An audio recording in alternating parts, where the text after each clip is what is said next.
Hesabika held day workshops with an objective to analyze the context, understand the issues, identify the change needed, the opportunities and the significant factors that could enable sustainable transformation for Kenya. There were 5 focus groups drawn from the youth, clergy, theologians, Christian professionals and development workers, each comprising about 50 people to discuss their role in national transformation. The workshop programs aimed at the following goals: 1. Current reality. 2. What needs to change? And 3. A new vision for the future.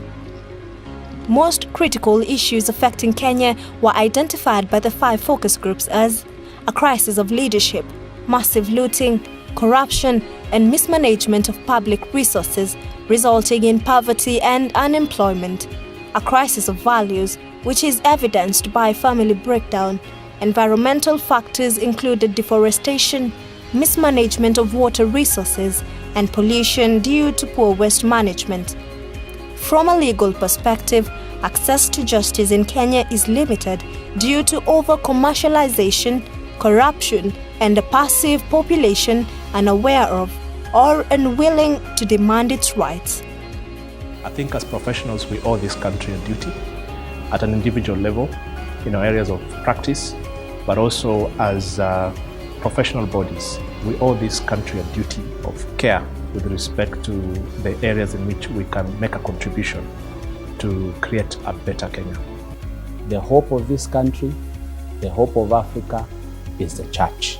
We are reviewing our curriculum, looking at the situation in the market, looking at the forces that we are talking about, and we want to align it to the issues that we have been talking about today.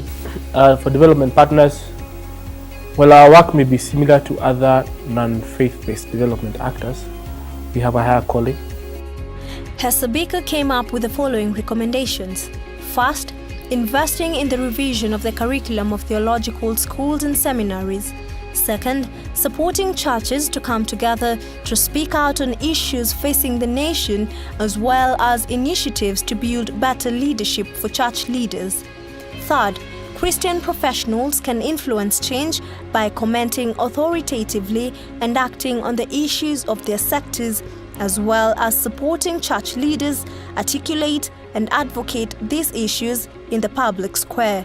Fourth, given the huge opportunity the youth bulge provides for the church ministry in Kenya, as well as that of national development, investing in the training of trainers initiative such as mentorship, internship and apprenticeship as a way of developing leadership for the church and society. Finally, it would be worthwhile to invest in initiatives for training church leaders and members to understand the process of government so that they can hold county and national governments accountable for the implementation of plans and provision of services. Today was an eye-opener for me, and just coming to the point of realizing that I can't sit pretty and say that so-and-so will do this, ABCD will do this, but just choosing to rise up to the occasion to allow myself be the change.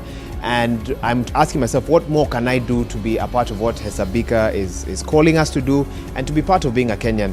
I think for me it's playing a more active role in the newsroom where I work, being a louder voice. It is time we transformed our concerns into action.